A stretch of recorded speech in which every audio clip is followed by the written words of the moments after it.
but most people don't go from that to I wrote my own comic book and now that's just like fully published. Like, how the hell does that happen? I'm still trying to write my own project, and I've been in this world since I was like 2 years old. So it's like, what the heck? That's how I got into comic books. And then I realized, oh my gosh, there's a whole world that I never knew about. I never knew how rich this culture is. But this artist, fire. Loved it. Yeah, he is. Ian is. I'm gonna share him with the world because it's all in God's hands. But Ian is phenomenal. And what makes him so great, and this is what I always encourage writers to do, is find someone who understands that it's okay to be different and it's okay to take risks. Hey, since I brought it up, talk to me about that post that you posted up. So you posted up the picture, I guess, of you doing, was it ballet or was it something else? I'm Yeah, unseasoned, I don't know anything about anything, but yeah. was it ballet? No, I never took ballet. I never took ballet. Okay. I regret not taking ballet, but that was actually a modern piece that I choreographed, and it was a duet with another dancer. And I was Okay. in high school. I was a sophomore. I danced all throughout high school. I danced for a couple of years in college. Okay. And that actual I was dancing to Celine Dion. Yeah. I love me some Celine Dion. So Okay. yeah, That's cool. yeah. That's cool. So you posted in the post saying basically that you had given up on a dream when you were younger because you wanted something more stable. Mm-hmm. And now it's like you're not going to let that happen and you're going to kind of pursue your dream or pursue whatever you want to do. Mm-hmm. What is it that you want to do right now? I want to write and I want to share my story, Luna, with the world. That's what I want to do. So, Okay. um, writing, creating. First, it was dance through dance, and then later in life, it was through writing. But I've always loved to create. I'm Okay. always coming up with different things in my head, stories in my head. So it's just time. I'm in my 40s now. It's just time to go back to that young teenage girl you saw in that photograph and just live and just can dream and stopping myself from dreaming and Hmm. just letting go and unleashing what's been inside of me all these years. So but yeah, I like I it. want to share Luna with the world. There we go. There we go. And speaking of Luna, here, guest on the show, YouTube fans, whatever you guys want to call it. But I have Karla. She is the writer, creator of Luna. Mhm. It's a dope project under Concrete Comics. So just want to welcome you to the show, doing it properly. Thank Um, you. Thank like I you. said, Thank you. I'm just a one man band. I don't have any rhyme or reason why I do anything. But cool. So we're talking about dreams. We're talking about Luna, writing comics, being a Mhm. writer, a creator. How how did you get into comics? Like, have you always been into it, or Mhm. was that something that you grew into? No, I didn't. I never was into comic books. Okay. What drew me to comic books was in 2018 when I saw Chadwick Boseman Okay. play one of his last roles as T'Challa. So that's what drew me into the comic book world, and I started reading more about Black Panther, Wakanda Forever. Like I'm just finished the whole Wakanda Forever series that was like released about 2 or 3 years ago. I can't remember the Okay. date, but that's how I got into comic books. And then I realized, oh my gosh, there's a whole world that I never knew about. I never knew how rich this culture is. I mean, of course, you have the movies like back in the early 2000s. You had the X-Men movies, which was Mm-hmm. was phenomenal, but that still didn't motivate me to dive into the comic book world. Because But anybody was black in there. That's why it was only a couple of people. and Storm, I thought that movie version of Storm. I love Halle Berry, but I thought that movie version of Storm was kind of under. It was great. Like, oh my gosh, I see a Mm-hmm. black, a black woman, a black superhero. But from that, her performance did not motivate me or inspire me. Even though it was very important, I love seeing it. It still didn't inspire me to, go get into the comic books. And in the Marvel movies, like Iron Man is one of my favorite movie adaptations. They Yeah. didn't inspire me. It wasn't until I saw T'Challa. That is what inspired me. And it was because it was a film finally about us. We weren't the sidekicks. We weren't the um, enemy. We weren't, well, we were, but you know what I mean. It Yeah. was just a Well, movie centered on us. And it showed, and it was like yeah. untouched, untouched, colonialism. It was Yeah. just authentically us, and that is what drew me into the comic book world. I could definitely see that. And you know what? Because I hear what you're saying by, well, we weren't the sidekick or we weren't. Mm-hmm. In Black Panther, we were everything. We were the sidekick. We were the main hero. We were the king and queens. We were the servants. We it was literally everything, Uh, and that's why it was so amazing. And mm-hmm. I get it from your perspective because Storm didn't do it to you. There's always been a whole bunch of different black Mm-hmm. superheroes like Blade, like so many different ones that didn't do it for you. But just something about Black Panther, something about the way Chadwick Boseman portrayed T'Challa. There's something about Wakanda. There's something about the Durham just everything about it that just put forth this black empowerment movement Mm-hmm. to where we actually saw ourselves as something else that we probably haven't seen ourselves before. Mm-hmm. So I could definitely see that inspiring a lot of people. Mm-hmm. Mm-hmm. So And that's cool. That's cool. Chadwick was an incredible actor anyway, so they chose the Legend. right man to play that role, and it's Yeah. unfortunate that he's not with us right now, but um the second film, it was good. But I miss Chadwick. I really do. Yeah. So he I just get played that. that role. I mean, and when you see all his other roles, like Jackie, like we were watching Jackie Robinson the other day for Black History Month, because my son is a homeschooler. So I'm like, okay, this month we are all about celebrating who we are. So one of the films he saw was Jackie Robinson, and even playing Jackie Robinson in the 40s, he still had this regalness about him. Like it just he and I have not seen an actor like that yet. I haven't seen, Hmm. but you can probably compare him to Denzel. Um, I can't think of anybody else right now, but it was Yeah. just something about Chadwick and every role he plays. He just it just we can it's just something about him. I can't describe it, but that was the role that brought me here. So Okay. my writing will forever be linked to Chadwick. And one day when I get a chance to meet him again, I'm gonna say, because of you and because of God, Luna exists. So. I love it. I love it. Mm-hmm. So now, how do you go from not knowing the world of comics to then writing it? Obviously, you were inspired by Chadwick Boseman, Mm-hmm. T'Challa, Black Panther, but most people don't go from that to I wrote my own comic book and now that's just like fully published. Like, how the hell does that happen? I'm still trying to write my own project and I've been in this world since I was like 2 years old. So it's like, what the heck? So what? Interestingly, Luna actually started off as a novel. So after Black Panther, I started writing again. I remember, I will never forget. It was one night in November. I think it was like a little bit before Thanksgiving or after Thanksgiving, and my husband was asleep. And I woke him up. I was like, babe, I'm gonna start writing again. And he looked at me and just fell back asleep. But he didn't understand he didn't quite understand what that meant. But what that meant to me was, I'm gonna start putting these characters that I've been dreaming about finally on paper, and I'm gonna finish the story, because I always would write stories and never finish. And so it actually started off as a novel, but I got bored and I was like, I don't want to do this. So I was like, no, I'm not going to give up.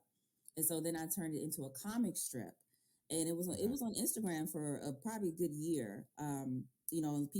Thousands of people read it every single week. I never published it. But I used like a little, like a third party app to create the characters, like a Bitmoji kind of thing. Okay.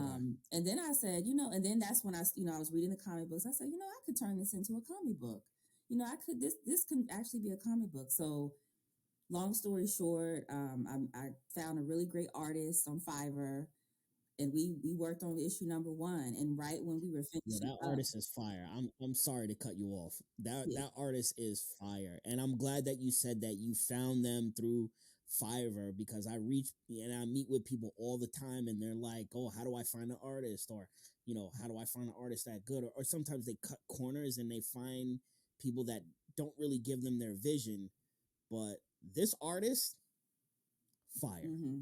loved it. Yeah, he is. Ian is. I'm gonna share him with the world because it's all in God's hands. But Ian is phenomenal, and what makes him so great, and this is what I always encourage writers to do, is find someone who understands that it's okay to be different and it's okay to take risks.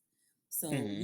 you can see in his artwork there's a lot of heavy Asian influence because he's from Asia. He's from a part of Okay. a country in Asia, and The so character Abek, is it pronounced Abek?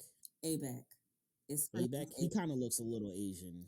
He is. He's Okay. actually my husband is the inspiration for that character. Okay. So I'll tell you a little bit about my family, and the inspiration behind that. But That was going to be one of my yeah, questions. I was like, do you see yourself in any of these characters? uh-huh. And if so, which one? Is Yeah, it Luna? Is it Abek's girl that's kind of like hounding them? Like, which one? But all right, cool. So I'll let you finish. So your husband's Abek. All right, cool. yeah. Oh, so we can get into the characters. So Luna, the main character, she's a queen.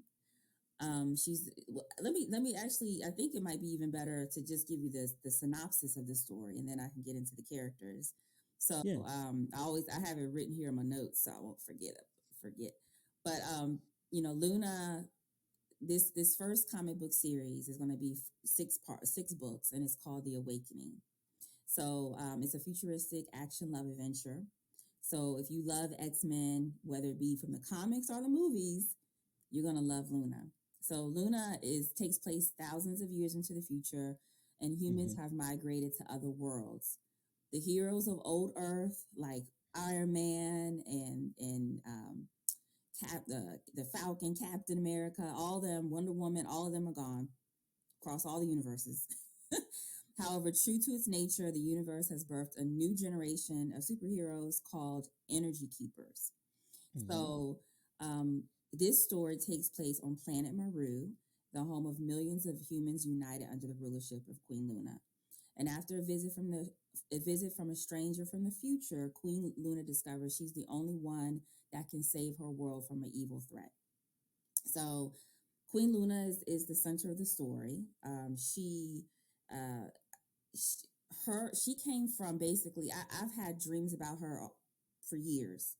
She never had a name. She really didn't have a face, but she will always show up in like those dreams you never ever forget. And she will always show up and manifest some type of power. And so that's and she's a part of me. She's a lot of her character qualities are things that I hold dear, values that I hold dear. But they often say that your writing is often a reflection of who you are. So all the other Hmm. characters are a reflection of me as well. So even the antagonist is a part of me. Okay. I bet um, the love interest is was inspired by my husband. My husband is Mexican, Okay. and his roots, his ancestry is indigenous to the Americas and Mexico. So that's why he looks, he has that influence there. Okay. Gotcha. Yeah. So Okay. All right. Cool. Oh, so you guys must have really enjoyed Wakanda Forever then. Might have been a little beef at home. No, I'm joking. I'm joking. All right. Cool. Cool. So, yeah. I mean, yeah. I like the intermingle of the characters. It almost seems like some of the like none of the characters are wasted, which I find in some people's projects they'll have characters and then they'll just like maybe like make an introduction and then they're gone. Whereas you have Luna and then you have Ibeck and then you have this girl who is in love with Ibeck, but he don't really want her. And then you got one of the girls that's in Ibeck's crew who is kind of like I mean, I guess I could spoil it. It's like, people need to read it anyway, but she's kind of like a spy, right? And you know who I don't trust? I don't trust that time traveler. I don't know if this is in your story or if it's written, but just from my perspective, I don't know if I trust this time traveler because she just comes in and tells Luna, "Hey, you need to do this to change the future." But it's like we don't really know who you are. So, am I like hitting the mark or am I like way off? You gotta just wait and see. Oh, all right. But if that character Prinsha, she doesn't actually reappear until the second series. Okay. So this first series, she actually does literally appear, and you'll never see her again until the second. I believe. I believe the second series you'll see her again because because I had to rearrange a whole lot of stuff to fit the story in the 6 books. So all the characters have a purpose. So when you're reading issue 1, which will soon be available through Concrete Comics, right now this morning we just sat down, sent out the surveys. We're collecting the names to add to thank you page, and within a few weeks we're going to be sending it to the printer. So within a few weeks it'll be available on the Concrete Comics website. But when you read this first issue, and I told my editor this because my editor is going to be working with me from book 2 onward. So Okay. his question was, there's a lot of characters in this first issue. You're introducing a lot. And I said, Yeah. the reason why I'm introducing a lot is because this issue sets up the rest of the books. I had to, every scene and every character has a purpose. So if it's not giving you information, it's foreshadowing something. So pay attention, like, because all that it's not just random characters. It's not just, I just got to stick a scene in here. Every single scene and every single character has a purpose. So, and you might not understand it until maybe the second part of the series, but like even, Abek's love interest on the side here that's madly in love with him, Yeah. you're gonna see her again. So I know she's coming back. I yeah, know she's coming back with a vengeance. yes, she's coming back, but you will never know. It's in a way you will least expect. So, but yeah, I write like that intentionally because I love when I read stories or watch movies, and I'm like, I know that person I know he did it. And then you find out, you like, oh yeah, okay, they did have something to do with it. Nothing is Yeah. wasted. Like you said, nothing is wasted in this first issue. And that's how, and then my editor, as we move forward, he's going to even help me tighten it up even more. So like, bam, bam, bam, every scene, guys, you have to pay attention to every single scene. And and I want people, an issue, if they're reading issue 4, I want them to go back and say, man, okay, the caption said in issue 2 we learned of XYZ. Oh, I'm gonna go back to issue 2 and read it. That's how I want people to be. That's how people will be when they read this series. Okay. All right. No, that's dope. It's funny that your editor said that there was too many, or not too many, but a lot of characters. Yeah. I didn't feel like it wasn't I didn't feel like it was a lot of characters. I felt like it was easy to follow. I can see the intermingling of the different, I guess, storylines of the characters. Mm-hmm. Like they're all, it's flowing good. It's like Game of Thrones. Like Game of Thrones first episode introduced us to what, like 20 Yeah. characters, and a lot of them died, but it still fueled the story. So if they could do that, obviously those are novels, but Mm-hmm. you wanted to start it off by making it a novel, and that's something that came into my head when I was first reading it. I was like, I wonder if this was like a novel first and then you turned it into a comic. Because Yes, I'm you reading guessed it like it. that, and I was like, I could see the novel-esque type of I guess like storytelling. Mm-hmm. Even though it's like us nerds, like most of us, like we're super lazy. That's why we have comic books, because we want the pictures. Yeah. Oh wow. So no, it's nice. Thank you. Yeah. It's nice. It's nice. So, oh yeah. What characters do you see yourself in, but the most? Probably a combination between Luna and Abek. Okay. A lot of Luna's motivation is love. Okay. And, for me, love is a huge, I believe that love is, if everyone showed love, we wouldn't have the problems we have today. But at the same time, Luna, she becomes very powerful. She knows she's powerful. as the story progresses, and she's not afraid to show that power in certain situations. Um, but then she does. But then when she realizes how powerful she is, she tends to hold back because she's still very much afraid of an aspect of her power set. Is she powerful? Is she powerful because she's a queen, or is she powerful like she has powers? She has superpowers. So she in the Okay, book in this story we call superheroes energy keepers. So gotcha. which is kind of a play on my belief that in the future we will have powers. I feel like, we were all born with some type of power that we haven't been able to tap into yet. Which is why we see sometimes we see like people do a very extraordinary things. Like, Okay. we have some people who can um, communicate with animals. And I say that because we have the dog whisperer. We have, people that, can communicate with cows and this and that. We have people like, remember the guy that died? He got stung with the jellyfish. That Oh, you Irwin. Yes, What's his Steve, name? I can't is it remember. But Steve yeah, or Steve Irwin. Yeah, Steve we Irwin. have people like that who just have these extraordinary qualities about themselves. And then we have people who can turn a wasteland into a beautiful garden. We have people who have a sixth sense about things, like they have premonitions and that actually come true. And Mm-hmm. so these are things that I feel like are within us, but because of imperfection, because of greed, because of all these other ugly things that we've allowed to kind of plague our world, the universe is not going to allow us to tap into that yet.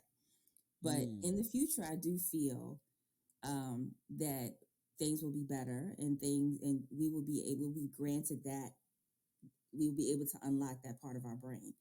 So when I say energy keepers, I mean people who keep this energy, who can keep this energy, hold on to this powerful energy, and then manifest this energy. So that's the word. That's why I call them energy keepers, because that's just like a reminder that, hey, one day we're gonna be able to do these things too. I don't think we're gonna be like I see that. Luna, but we'll be able to tap into something that we were born with. So. I can see that. I'm gonna get very, very sci-fi nerdy on you right now, so I hope I don't scare you away. But one of the things that scientists kind of like measure is, or one of the things that they'll say is, if we are ever visited by any civilization outside of Earth, they believe that they're going to be friendly. And the reason for it is, if they were conquerors, if they were warmongers, like, they would have already blown up their own planet.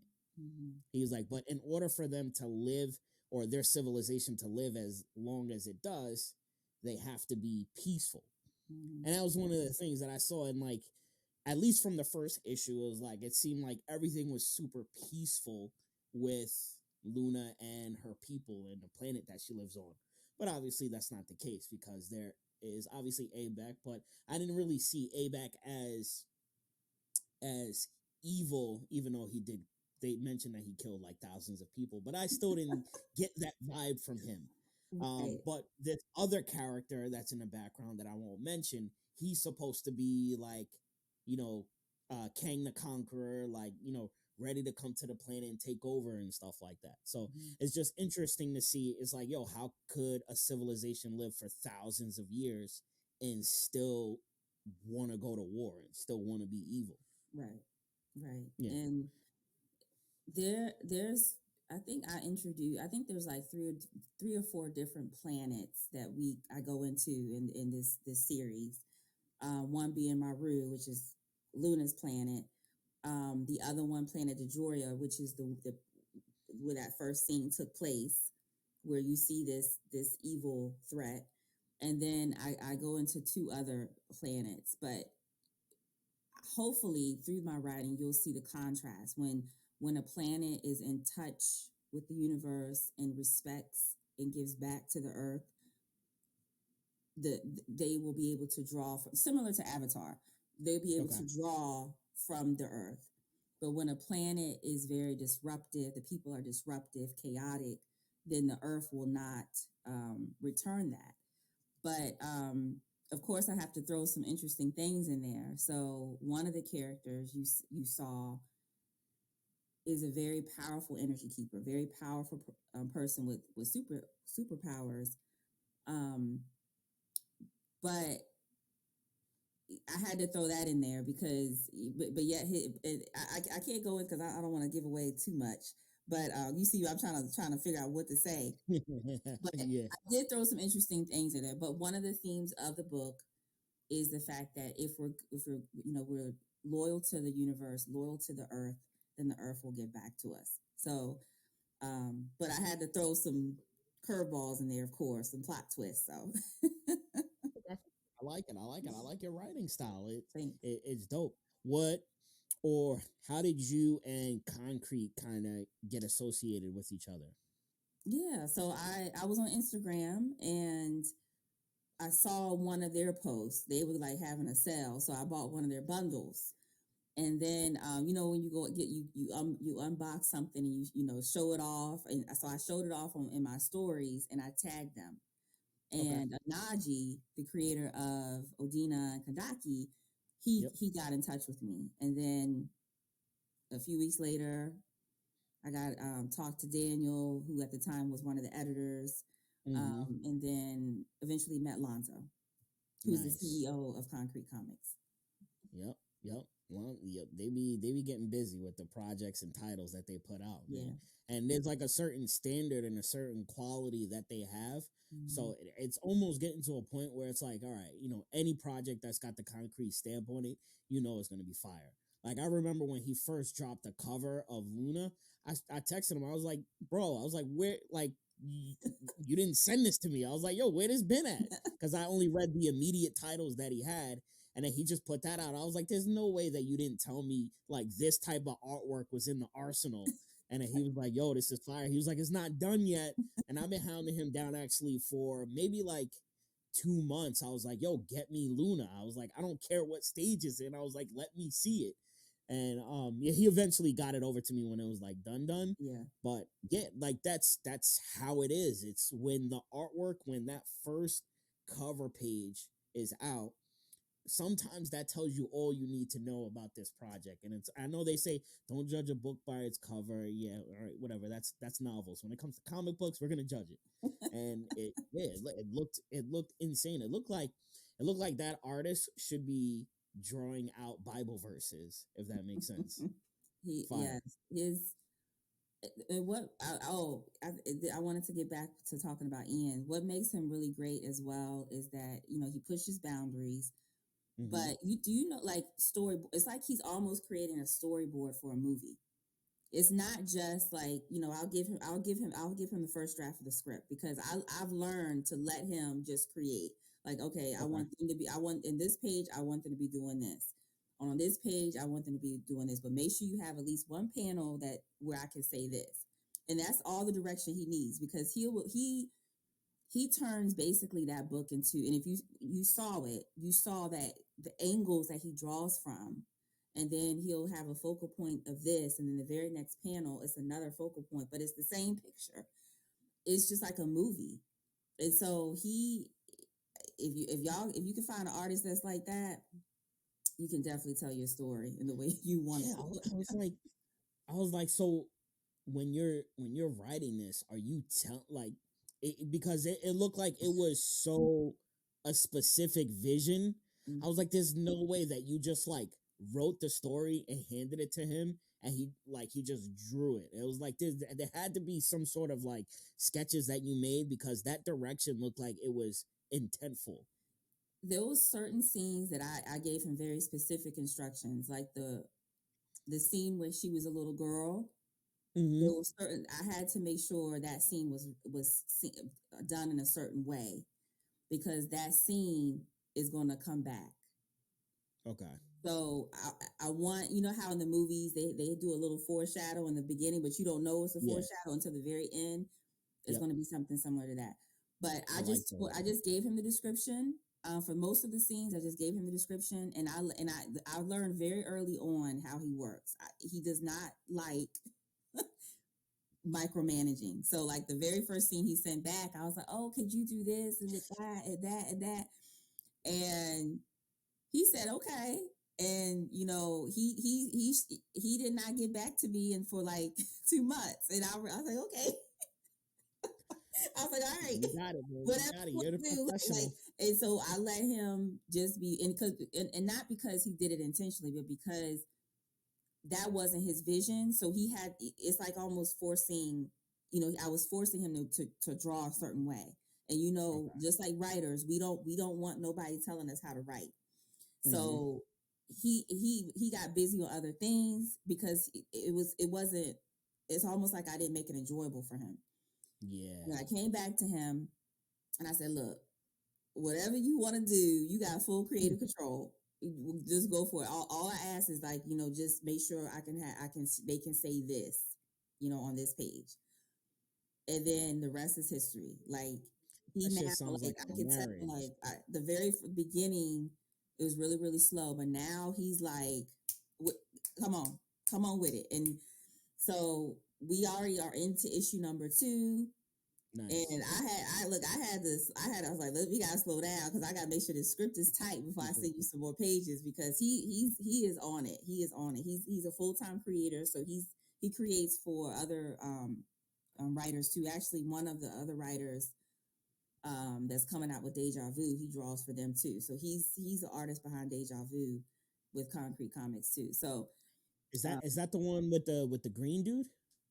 no, that's Base Force. Deja Vu Oh, okay, okay.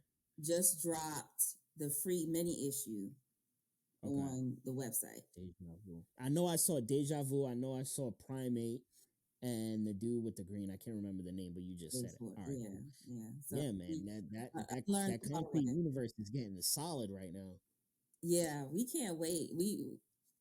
I could tell you this. I know Lonzo don't care, but hopefully one Whoa, whoa, day. wait, time out. Remember, this is like going out to the public. I mean, it's Well, not like that, one day but we yeah. would love to have like a crossover for some of the characters. So I can say that, like that's gonna happen, but we don't know when Mm-hmm. it's gonna happen. All right. Yeah. How they gonna divide? How they gonna? I wonder how they're gonna like do the crossover. Who's gonna be the main villain? Or Oh, you Lonzo know? already told us. I can't tell you that one, but Lonzo already told us how it's gonna go down. So Okay. All right. That's dope. I mean, look, you got the universe for it. I mean, now I'm starting to see, obviously, Concrete and all of the other big publisher comic book companies, whatever you are, that were indie. That even when I first started doing this, they're starting to kind of blow up even more. mm-hmm. So it's really freaking incredible just seeing all of the new creators, all of the new indie projects, all just everything just kind of take off. And it's dope that we're doing it for American comics because I know American comics, like the industry has kind of been hurting a little bit, not too much, but it's hurting a little bit as far as attention, as far as numbers. Whereas Japanese manga has just been dominating and exploding for the last X amount of years. So it's good that now there's new, fresh creators. And that's also what major media needs because right now you always hear it, man, they keep recycling the same projects. They keep coming out with.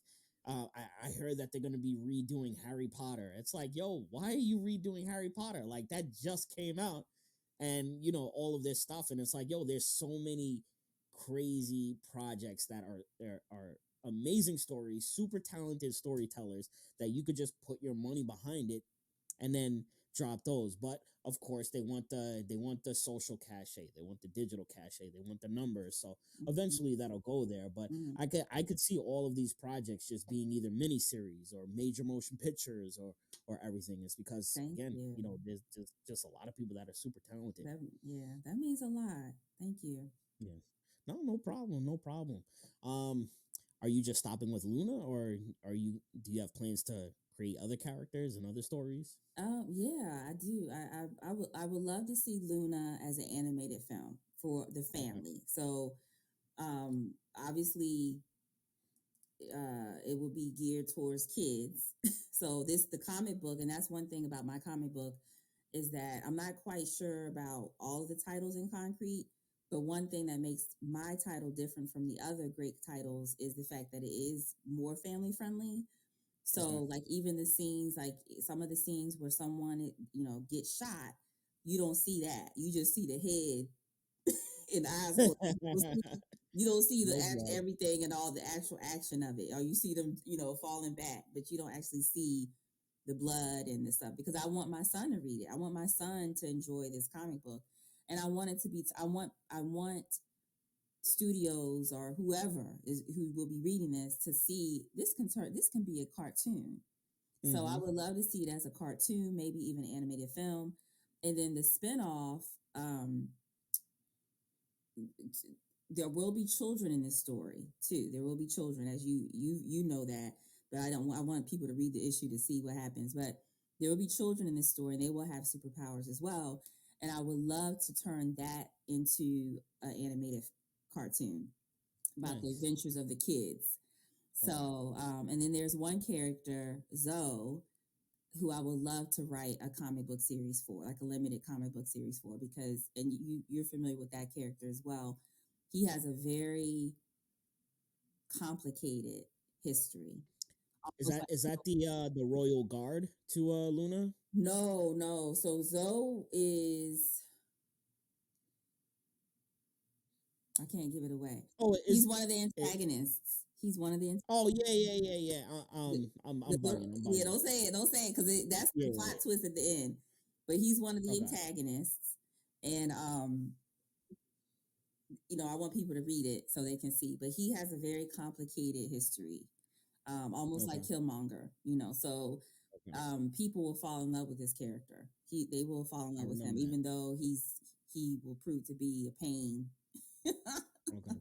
Have you ever taken one of those personality tests? I forget the name of the one that I I I took. It's very popular in psychology, but it basically you take it and it tells you some of the traits that you have, but it's like it's very very accurate. It's like scary that it's accurate. And I took it because I was going through like therapy. I always go through therapy, but it was basically it was like, oh, you gravitate and try to relate to the villain of the stories all the time, and I'm like, holy shit, like I do. Like one my favorite villain, Darth Vader, Voldemort.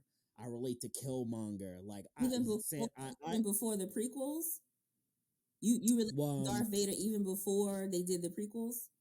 Mhm. Yeah, I've always liked Darth Vader. I love his suit. I love the way he talked.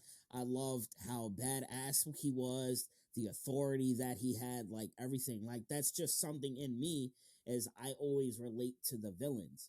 And I always feel like the best movies or the best stories have the best villains. Like the main characters are fine, but if you can see yourself in the villain, that's when you know you have a really good movie. Like if we look at all of the movies that have massive budgets and that have created massive, massive followings, they always have a villain to where it's like we relate to it. We see ourselves in it, or it gets us so emotional about it. Right? Avatar, who's the main villain? Humans. Mm-hmm. Right? We're always traveling to places, tearing up trees and scrapping resources. Mm-hmm. Um, Harry Potter, Voldemort, Thanos, right? a Yeah, lot of people, Thanos. said, let's wipe them out. Let's wipe this place. Yeah. And Yeah. I actually understood. I understood like where he was coming from. I didn't agree with it, but I actually understood it. If we think for 1 second that the Earth wasn't in a similar situation that his planet Titan wasn't in, and one of these politicians wouldn't bring that up, where first of all, China already has their rules, referring to how many kids you can have and all this different type of stuff. I'm not well versed on it, but Mm-hmm. to think that that would never happen is kind of crazy. But it brings it more human, or I'm sorry, it brings it more to a human level Mm-hmm. or a more relatable level. And I just always gravitate to villains like that. I always want to see the villain where it's like you look at them and like, yo, they kind of got a point, or yeah, they're all right, or it's like, yo, they're just like totally badass and you're rooting for them. Right. Right. Well, Yeah. I hope people find that with my antagonists. I have a few in the story. Okay. So I hope, and so if this ever took off, I would love to have a animated series of featuring Luna, but the spinoffs will be centered on the kids, and then also these other this character Zoe. I would love to explore his background and his childhood and why he Okay. is the way he is. Okay. Do you have an animated series that you like now that you would want that same type of art style for Luna? Not art style, but I want the same type of sentiment. So my husband introduced me to Avatar, and when we first got married. Um, The Avatar, Last Airbender or the James original, Cameron? the Last Airbender, Okay. All right. Cool. Cool. the original in the original one, not Korra, Yeah. not the adaptation, the Gotcha. original one. Okay. Not necessarily, the artwork. I want Ian to do the artwork. um, but the way it made you feel, like children and we were adult, like we're adults, and I was loving on. I was like, when's the next episode? And I think at the time it was streaming because I think it already came Yeah. out on Nickelodeon, I Mm-hmm. believe. But we was watching it on Nickelodeon, and I can't remember even the year, but I remember when we first got married. My husband loved Avatar, got me into also Dragon Ball Z, but I Mm. related more to Avatar because at the root of Avatar is a love story. And so Yeah. when people read Luna and hopefully one day see Luna and watch Luna on TV, I would love for them to have this same feeling that people get when they watch Avatar. And to this day, there are some hardcore Avatar fans, so, Mm-hmm. and I feel a certain type of way that James Cameron took that name. I really do. Like that's she could have came up Yeah. with a different name. I mean, the story is that he actually had that name even before Avatar: The Last Airbender, I guess, was created. Mm. So that's allegedly. And I mean, I know James. I mean, I don't know James Cameron, but like when he's working on shit, like we could see when was the last Avatar that came out. I was in high school. I think it was like 2007, 2008. And the second one just came out now. And it was already reported that he already had the script for the second one. And it's been like 20 years in between. So I could kind of buy the story that he had it. And that's why they had to make it Avatar Last Airbender. But that's like rumor. I don't know if that's exactly it. But Gotcha. yeah, I mean, it is a little confusing for some people. Yeah. Yeah. So yeah, in answer to It's a your little question, I want people to feel like, this is like a classic, one of the okay. classics. All right, cool, cool. How would you put it out? So one of the and the reason that I'm asking this is, do we want to make money on what we create, Mm-hmm. or do we just want to get it out there and then make money on the back end? Like, so what I'm saying is like, hey, do you want to make it like pay for people to watch it, or just put it out and then make money on like merchandise and stuff like that? Anyway, God wants to give it to me. I feel Okay. like it's all in His hands. However, He's answered my prayers so far. With the comic book and finding a team that believes in your vision. Um, and so whichever way He feels is best. So I personally, and my plans. Haha, God is laughing at my plans, but I would love to, have the comic book, but I would love to be able to turn it into a cartoon. So I don't know if that would look like having a YouTube series, or having this one of these studios like Disney or Netflix. Well, maybe not Netflix, so they be canceling stuff, but like Disney, you know, Amazon, to put it on Yeah. on the streaming platform. So I'm a little nervous about you know dreaming. This could be a box office hit like Frozen. But Yeah. if God wants to bless me with that, I'm all for it. So I'm just doing what I know now, which is doing the comic book.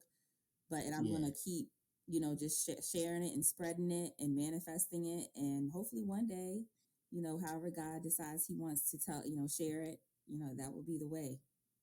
Yeah, you can never know what's like gonna pop or not. Like I still Mm. don't understand why kids like Frozen, but like I can understand why Beauty and the Beast was a thing or The Little Mermaid was a thing.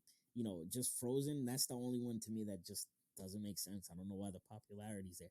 I feel like Moana was a better story, but I don't know. I'm just like That ranting right that song, music is a very powerful thing. That Let It Go now. Yeah. song, that music is a very powerful instrument that speaks to the soul, no matter who you are.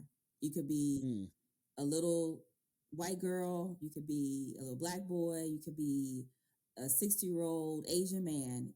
I guarantee you, if you say, I guarantee you, music is a part of their life in some type of way. So, Mm. music is something that is innate and within us. We all sing, whether we do so perfectly. That's up to you to say. We all Yeah. dance, just in our own type of way. So music is something that speaks to the soul. So that's one thing. Like with Luna, if I this ever turned into like a Broadway musical, that would be something to see, and I would love it. I would absolutely love it. So, That would be but fire. that's what Where are you from?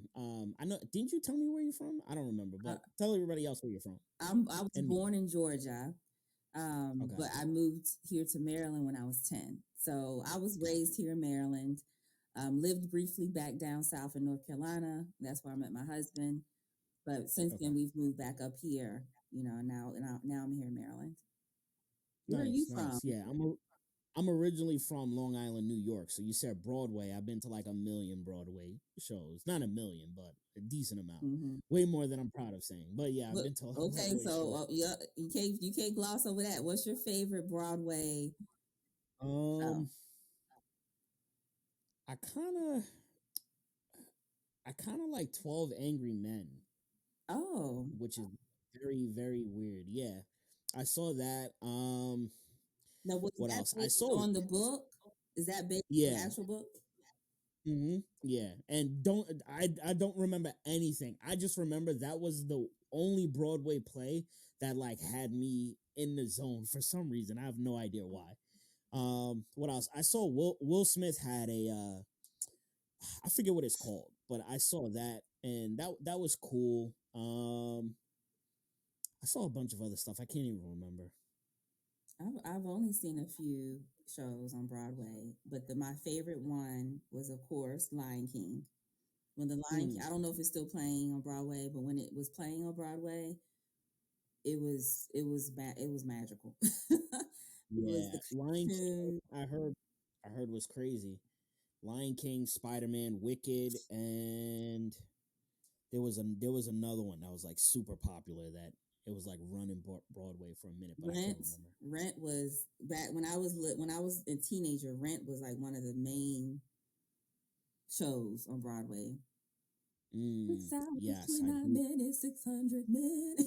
Yeah. I remember a lot of people loved that, and then the movie came out, which then made people want to go on to Broadway and see it.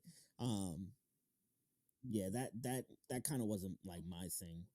But then again, I didn't think any Broadway was gonna be my thing, but I found one that I liked, so Yeah, it was like weird. yeah. Yeah, very cool, very cool. But yeah, Karla, I appreciate you, man. I appreciate you hopping on. I appreciate you even creating your project and going after your dream and just being where you are right now. You're a good testament to say it's like it doesn't matter what stage you are in life, Hmm. you can fucking go after your dream, like no matter what. It's like you only got one life to live, and you got to do things that are make you happy. Right. And you're doing something that makes you happy, that makes sense for you. Thank you. Thank you for having me. Thank you so much. It was an honor, my privilege. No problem. I appreciate you. Thank you. No problem. If there's anything that you want to plug before we get out of here. Yeah. So if you want to stay connected and follow my writing journey, and obviously buy Luna once it's available again to pre-order or order, you can catch me on Instagram at Moon the Storyteller or TikTok at Moon the Storyteller. There we go. There we go. Make sure you guys hit that follow button. And other than that, I will see you guys later, YouTube. Deuces.